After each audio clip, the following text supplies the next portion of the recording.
સુરતના ભેસ્તાન રેલવે ફાટક પાસે મિત્રે જ મિત્રની ચપ્પુના ઘા ઝીકી હત્યા કરી નાખી હતી. મૃતક યુવકે મિત્રતાના સંબંધે મિત્રને પોતાના ઘરે લઈ ગયો હતો, જેનો ફાયદો ઉઠાવી મિત્રએ જ યુવકની પત્ની ઉપર નજર બગાડી તેણીની સાથે અનૈતિક સંબંધ બાંધ્યો હતો, જેના કારણે બંને મિત્રો વચ્ચે અવારનવાર ઝઘડા થતા હતા, જેની અદાવત રાખી મિત્રએ મિત્રની હત્યા કરી નાખી હતી. આ સમગ્ર મામલે ભેસ્તાન પોલીસે 2 લોકોની ધરપકડ કરી છે અને આગળની વધુ કાર્યવાહી હાથ ધરી છે. ભેસ્તાન રેલવે ફાટક નજીક એક મૃતદેહ મળી આવતા પોલીસે તપાસ શરૂ કરી હતી. તપાસમાં જાણવા મળ્યું કે મૃતદેહ નવાગામ ડિંડોલી નવરતન નગરમાં રાહુલ દિલીપ પાટીલનું છે, જે ટેક્સટાઇલ માર્કેટમાં ફોલ્ડિંગનું કામ કરી પોતાનું અને પત્નીનું ગુજરાન ચલાવતો હતો. તપાસમાં જાણવા મળ્યું કે મૃતકના મિત્ર પ્રશાંત સાથે પત્નીના અનૈતિક સંબંધ હતા, જેની શંકા મૃતકને હતી અને અવારનવાર આ અંગે બંને વચ્ચે ઝઘડા થતા હતા, જેની અદાવત રાખી પ્રશાંતે પોતાના અન્ય એક મિત્ર સાથે મળીને તેની હત્યા કરી નાખી હતી. જાણવા મળતી વિગત અનુસાર મિત્ર પ્રશાંતે રાહુલ પાટીલની ભેસ્તાન રેલવે ફાટક પાસે ચપ્પુના ઘા ઝીકી મોતને ઘાટ ઉતારી દીધો હતો.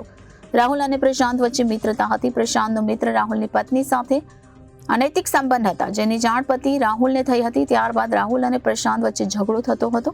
દરમિયાન આ ઝઘડો ખૂન સુધી પહોંચ્યો હતો અને પ્રેમી પ્રશાંતે રાહુલની હત્યા કરી નાખી હતી. આ સમગ્ર મામલે એસીપી નીરવ ગોહિલે જણાવ્યું કે ભેસ્તાન પોલીસે ટેલિફોનિક મૃત્યુ અંગે જાણ કરવામાં આવી હતી. પ્રાથમિક તપાસમાં હેડ ઇન્જરી સહિત અન્ય ઈજા મળી આવી હતી. મૃતદેહ કોનો છે તે અંગે તપાસ શરૂ કરવામાં આવી હતી. રાહુલ દિલીપ પાટીલ હોવાનું જાણવા મળ્યું હતું. પત્ની અને ભાઈની પૂછપરછ કરવામાં આવી હતી. ફરિયાદી રાહુલના મોટા ભાઈ ગણેશભાઈ છે. આરોપી પ્રશાંત શિંદે અને પ્રદીપ પાટીલની ધરપકડ કરવામાં આવી છે. આરોપી પ્રશાંત અને મરનાર વ્યક્તિના પત્ની સાથે પ્રેમ સંબંધ હતો.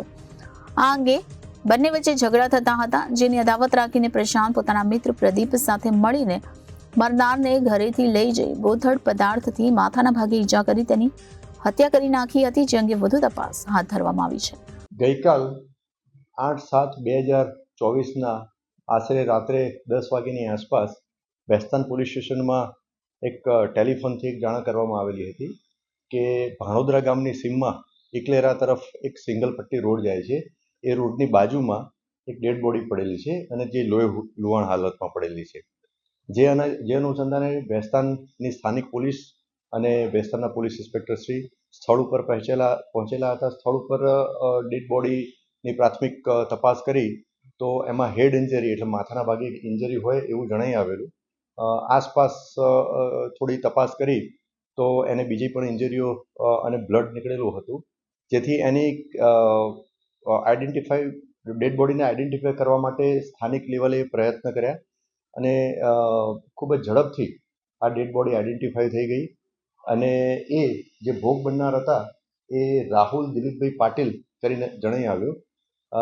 એના ઉપરથી થોડી આગળ તપાસ હાથ ધરતા એના સગા સંબંધી એટલે કે એની પત્ની અને એના ભાઈ એની તપાસ કરતા મળી આવેલા અને એ એના પત્ની અને એના ભાઈની લાવી અને પૂછપરછ કરતા આ સંબંધે 2 આરોપીઓએ આનું જે ભોગ બનનાર જે છે રાહુલ પાટીલ એનું મર્ડર કરેલાનું ડિસ્ક્લોઝ થતાં આ અનુસંધાને ભેસ્તાન પોલીસ સ્ટેશનમાં એક મર્ડરનો ગુનો દાખલ કરવામાં આવ્યો. આ ગુનાના જે ફરિયાદી જે છે એ ભોગ બનનાર રાહુલ પાટીલના મોટાભાઈ ગણેશભાઈ દિલીપભાઈ પાટીલ છે અને આ ગુનો દાખલ થયા બાદ ભેસ્તાન પોલીસે તાત્કાલિક તપાસ હાથ ધરી અને બંને આરોપીઓ જે છે એ મળી આવતા તેઓને લાવી અને એની પ્રાથમિક પૂછપરછ કરતા તેઓએ ગુનો કરેલાની કબૂલાત કરેલ છે, જેથી હાલમાં ગુના સંબંધે બંને આરોપીઓની પ્રાથમિક પૂછપરછ ચાલુ છે અને પૂછપરછના અંતે તેઓને એરેસ્ટ કરી અને આગળની કાયદેસર કાર્યવાહી હાથ ધરવામાં આવનાર છે.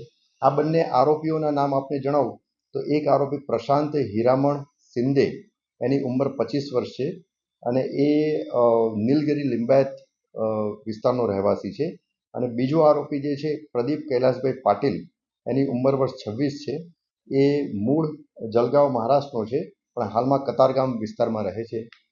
આ બંને પૈકી જે પ્રશાંત હીરામણ શિંદે જે આરોપી જે છે એના અને હાલના જે ભોગ બનનારની પત્ની એના આડા સંબંધનો પણ શક વહેમ હતો અને એ અનુસંધાને જ અવારનવાર ભોગ બનનાર અને પ્રશાંતના ઝઘડા થતા હતા, જેની અદાવત રાખીને જ આ પ્રશાંત શિંદે અને એના ભાઈબંધ પ્રદીપ પાટીલ એ બંને ભેગા થઈ અને આ ભોગ બનનારને ઘરેથી લઈ જઈ અને પછી ભાણોદરા ગામની સીમમાં જ્યાં બનાવ બન્યો છે એ જગ્યાએ લઈ ગયા અને ત્યાં જઈ અને માથાના ભાગે બોથડ પદાર્થથી મારી ઈજા કરી અને એનું મોત નિપજાવેલ છે.